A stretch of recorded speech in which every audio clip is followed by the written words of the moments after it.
दीजिए। इंसल्ट होने का डर, लाइक अभी मुझे कैमरे के सामने बोलने का भी डर था कि मैं बोलूँ कि नहीं बोलूँ, बट आई थॉट कि बोलना चाहिए। इसको कह सकते हैं fear of being laughed eight. हाँ, ये कितनों के अंदर है ये फियर कि अगर मैं आपको अभी कहूँ यहाँ पे स्टेज पे आकर के यहाँ पे 5 मिनट के लिए खड़े होना है, लोगों को हंसाना है कुछ भी बोल करके, तो कितने हैं जिनको डर लगेगा? कोई भी कुछ भी सोच रहा है आपके बारे में, उसमें कोई प्रॉब्लम है?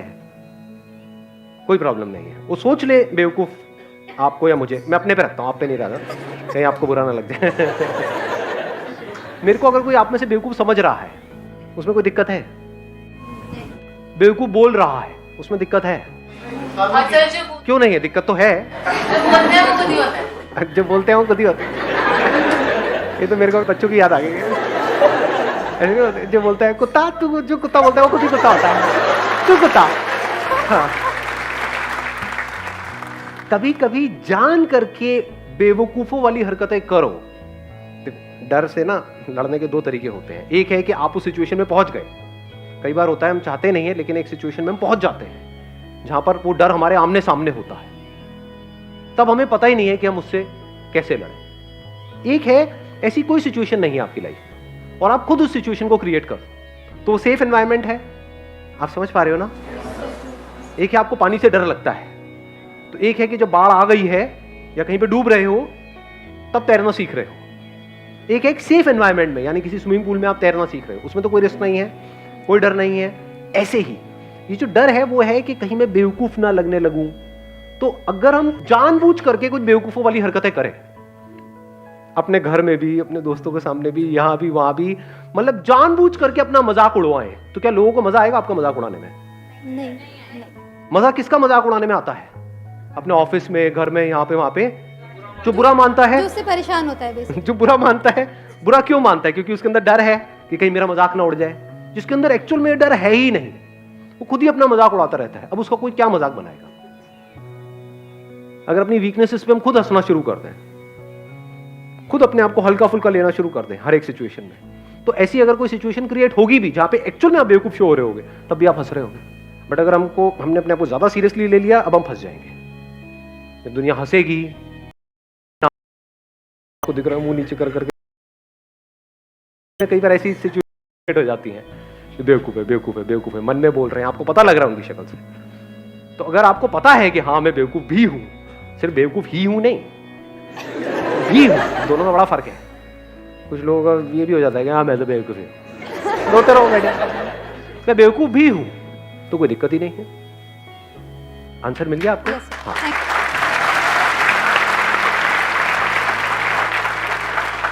तो प्रैक्टिकली आप कुछ ऐसा करना चाहते हैं यहाँ पे स्टेज पे आकर? नहीं, इतना नहीं है ना, ये सेफ एनवायरनमेंट नहीं है, लाखों लोग इस वीडियो को देखने वाले हैं। बिल्कुल ठीक। अब देखो, अभी इन्होंने कहा नहीं, तो क्या ये सही डिसीजन है, गलत डिसीजन है? बिल्कुल सही है, क्योंकि डर को एक झटके में कॉन्कर नहीं किया जाता है। ये नहीं कि मुझे तैरने से डर लगता है तो मैं सीधा जाकर के समुद्र में तैरूंगा। इसको हम करेज समझते हैं, बट ये करेज नहीं, बेवकूफी होती है बहुत बार। अगर डर है तो धीरे धीरे कॉन्कर करो, धीरे धीरे।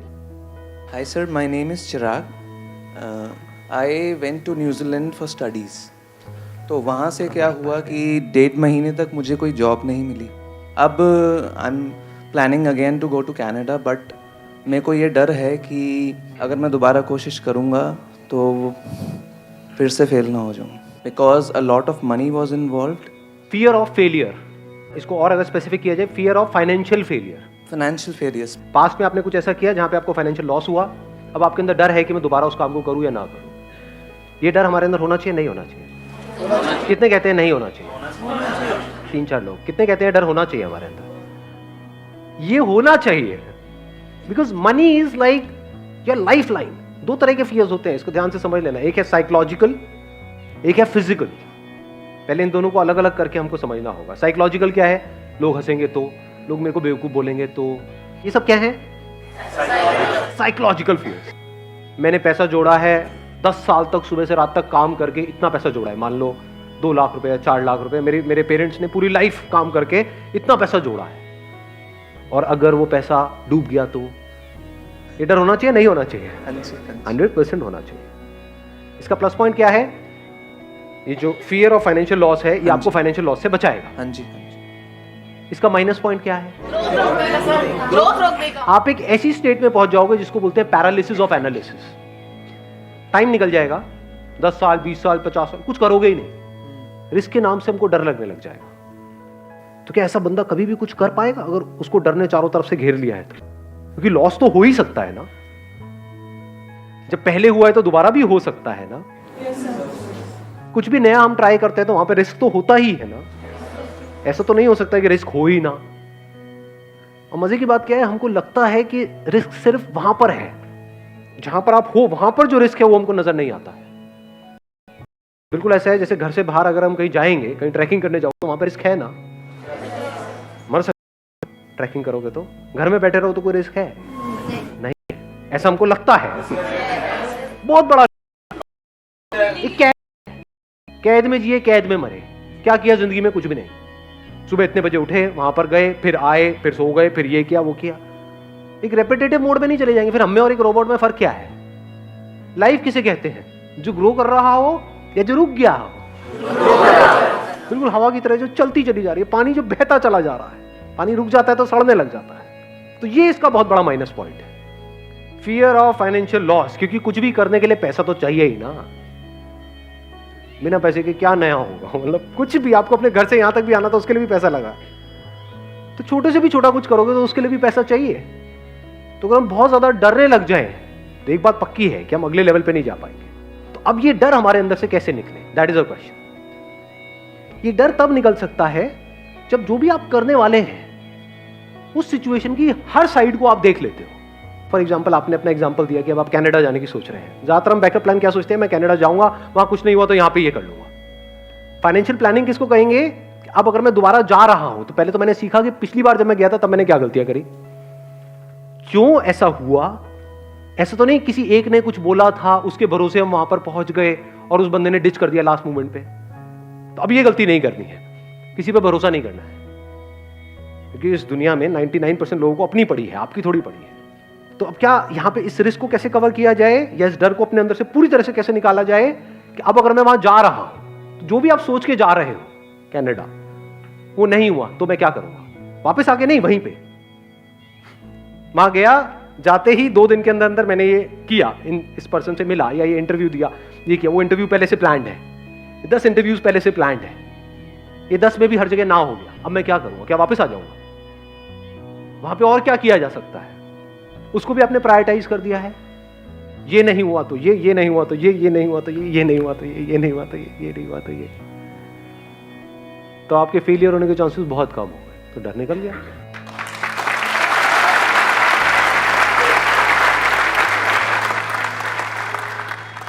एक टॉपिक जो आपने आज तक बताया नहीं। हाँ, इन पर माइक दे दो। अभी एक्चुअली में होता क्या है, जिनके पेरेंट्स है, मतलब घर बना हुआ है, जैसे ज़रूरत का सामान है, रोटी कपड़ा और मकान है, वो तो सारे रिस्क ले सकते हैं। जो मेरे जैसे खुद चल के, जिन्होंने मतलब कुछ नहीं था हमारे पास, फिर मैंने एक अपना स्टैंडर्ड बनाया, घर बनाया, ऑटोमेटिक गाड़ी ली, सरकारी नौकरी, सरकारी अफसर बना, सब कुछ बन गया और शादी भी हो गई। वो भी आजकल वो हो गया ना, उतनी नहीं, तो वो भी हो गई। तो ओवरऑल मतलब आज की नज़र में सबके सामने मैं बहुत सक्सेसफुल हूँ। सब कहते हैं हाँ इसके पास बड़ा घर है, बड़ी गाड़ी है, लेकिन मैं मेरी जॉब से खुश नहीं हूँ। मेरे को मतलब जाना ही पसंद नहीं है, पसंद ही नहीं है मेरे को मेरी जॉब। ये सब आप बोलना चाहते हैं कैमरे में? हाँ, कोई दिक्कत नहीं है। अब बात है कि अब मैं खच्चर, मेरे को खुद फील लगे मैं खच्चर हूँ कि मैं रोज़ सुबह जाता हूँ 9 बजे, रात को 9 बजे घर आता हूँ। ठीक है, वो पैसा आ रहा है, जितना भी तनख्वाह मिल रही है, सरकारी अफसर है तो तनख्वाह तो फिक्स है, अभी इतनी मिल रही है। तो अब क्या EMI तो जा रही है, गाड़ी की भी जा रही है, घर की भी जा रही है। तो मैं मेरी लाइफ से बोर हो गया, तो मैंने रिज़ाइन कर दिया। रिजाइन कर चुके ऑलरेडी? हाँ, मैंने रिज़ाइन कर दिया। अच्छा, तभी इतना बोल रहे हो आप? क्या यार, मैंने रिजाइन कोई कर दिक्कत दिया। नहीं है। हाँ, नहीं, मैंने रिज़ाइन दे दिया। अब आप समझ सकते हैं, एक सरकारी अफसर इतनी बड़ी पोस्ट से रिज़ाइन दे दिया तो घर वाले सब अगेंस्ट हो गए कि तू करेगा क्या? मुझे नहीं पता क्या करना है, मुझे ये जॉब नहीं करनी। मेरे को 1 साल हो गया और अब मेरी हालत हो गई ख़राब, क्योंकि वो जो EMI जा रही है वो तो जा रही है, जाहिर है। अब मैं ये कहना चाहता हूँ कि जो अपने सपने हैं, जैसे मेरे को कुछ बड़ा करना है लेकिन वो घर वालों को तो नहीं करना, तो डर ये है कि अब मेरे सपनों के लिए फैमिली के सपने दांव पे लगाए या ना लगाए। सबसे पहले तो let's big hand for him.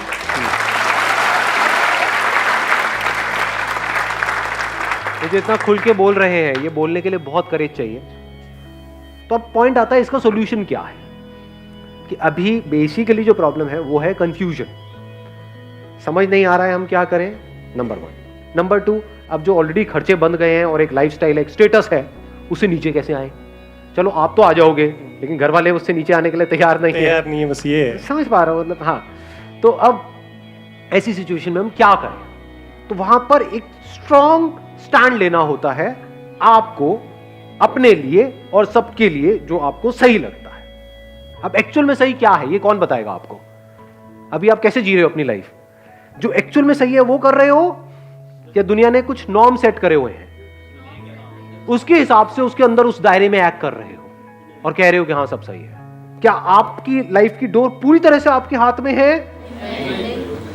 अगर आप ध्यान से समझोगे तो 2 ही तरह के डर हैं हमारे अंदर, 3 तरह के, 3 नजर आए, 1 मिनट, हाँ 2 थे, तीसरा भी नजर आया। एक है रिलेशनशिप से रिलेटेड, एक है पोजेशन से रिलेटेड, एक है आपकी ईगो से रिलेटेड। सक्सेसफुल नहीं है तो कोई नहीं पूछता, सक्सेसफुल नहीं है तो कोई नहीं पूछता, ये क्या डर है? इसको हम किस कैटेगरी में डालेंगे? रिलेशंस। रिलेशंस मतलब सिर्फ हस्बैंड वाइफ मत समझो, relations with the society, relations with people. इसमें रिलेशंस विद एनिमल्स नहीं आया, क्योंकि अगर आपकी नौकरी चली भी गई तो कुत्ता तो प्यार करेगा, है कि नहीं? आप कुत्ते को जाकर के बताओगे मैं अब बिजनेस करने की सोच रहा हूं,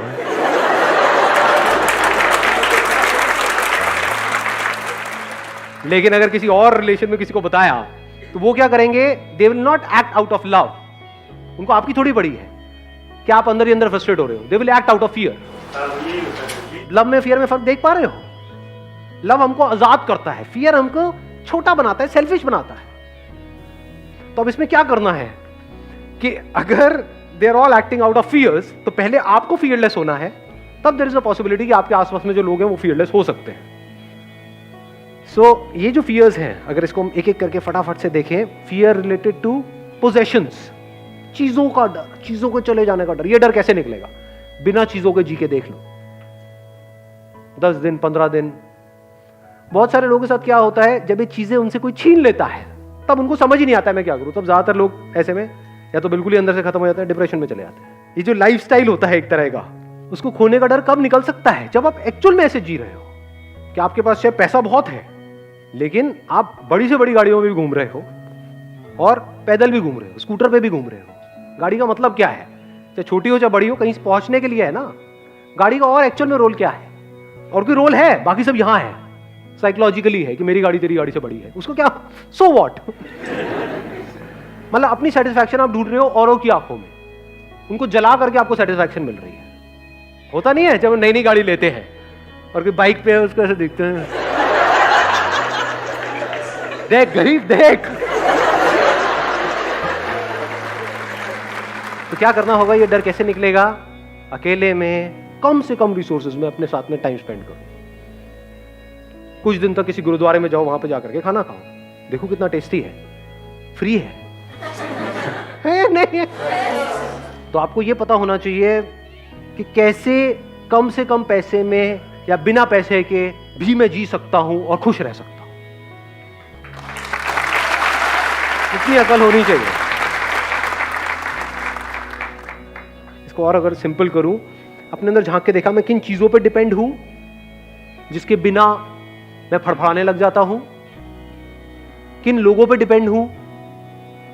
हैबिट पड़ जाती है ना एक तरह की, जिनके साथ हम रह रहे होते हैं, चाहे अंदर से लड़ाई झगड़े होते हैं, लेकिन आदत पड़ गई है। जैसे फॉर एग्जांपल आपको एडिक्शन है कि भाई डेली मेरा ये फ्रेंड है, मेरे को उसके साथ में टाइम स्पेंड करना ही करना है। एक फ्रेंड सर्कल बन जाता है, एक मिनट सुनना, एक फ्रेंड सर्कल बन जाता है 5-7 लोगों का, उसमें पता है वो सब मिल करके आपकी ले रहे हैं, मतलब जो भी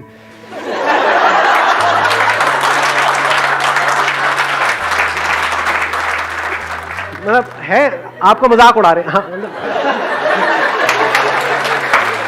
ऐसा होता है नहीं होता है? और आपको डर है कि अगर यही तो गिने चुने 4-5 दोस्त हैं मेरी लाइफ में, ये जो भी बोल रहे हैं बोलने दो, और वो लिमिट धीरे धीरे बढ़ाते चले जाते हैं।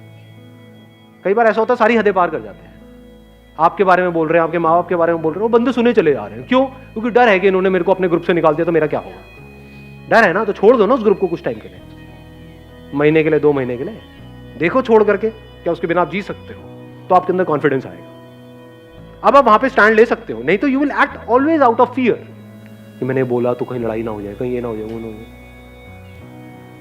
डर में किसी के साथ रह रहे हो, ये कोई रहना होता है? डर में कोई आपके साथ रह रहा है, कोई रहना है? रहना है तो प्यार को फाउंडेशन बनाओ ना। प्यार का मतलब क्या होता है? तुझे जो करना है कर, साथ रहना है रह, छोड़ना है छोड़ दे, कल छोड़ना है कल छोड़, अभी छोड़ना है अभी छोड़। कोई और समझ आ जाए तो बहुत बढ़िया है, जाओ।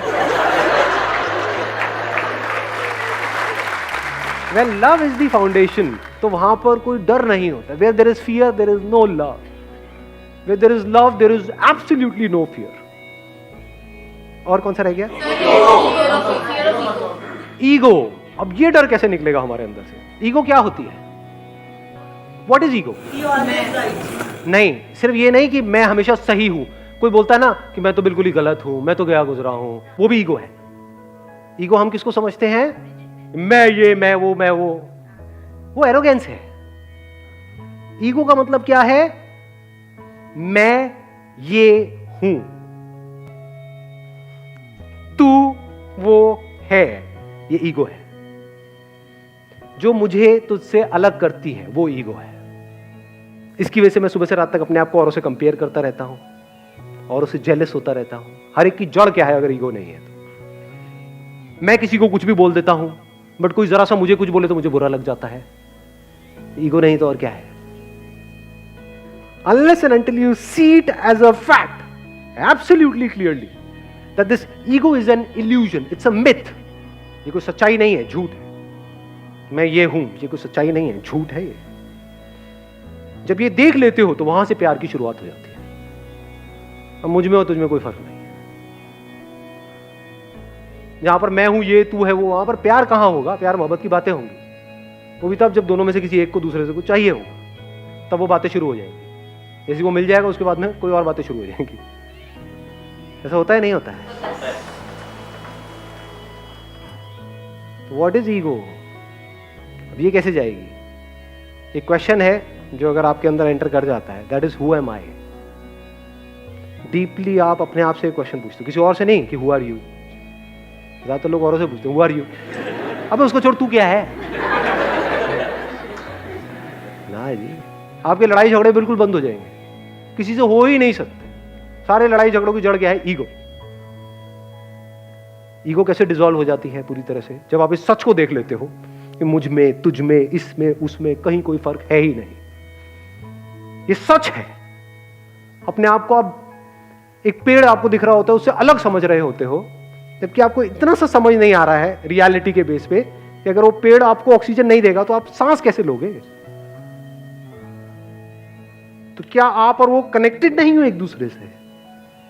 क्या उससे अलग होकर के आपकी कोई औकात है? आप क्या हो उसके बिना? इस सच को हम देख सकते हैं? नहीं देख सकते हैं। ये जो मैं है ना, मैं, ये ईगो है।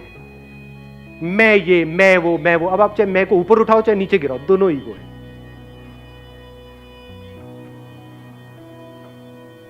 सुबह से रात तक यहीं पे हम जीते हैं, यहीं पे मर जाते हैं।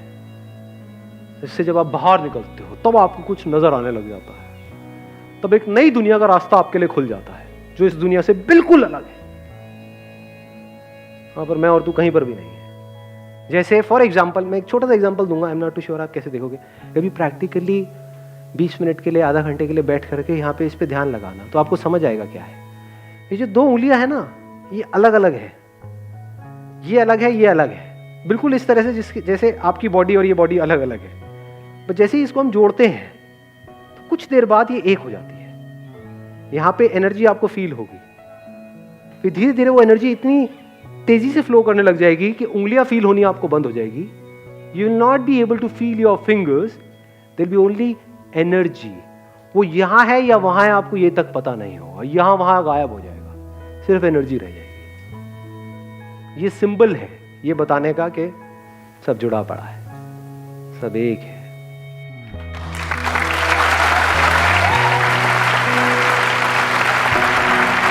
Thank you so much ji.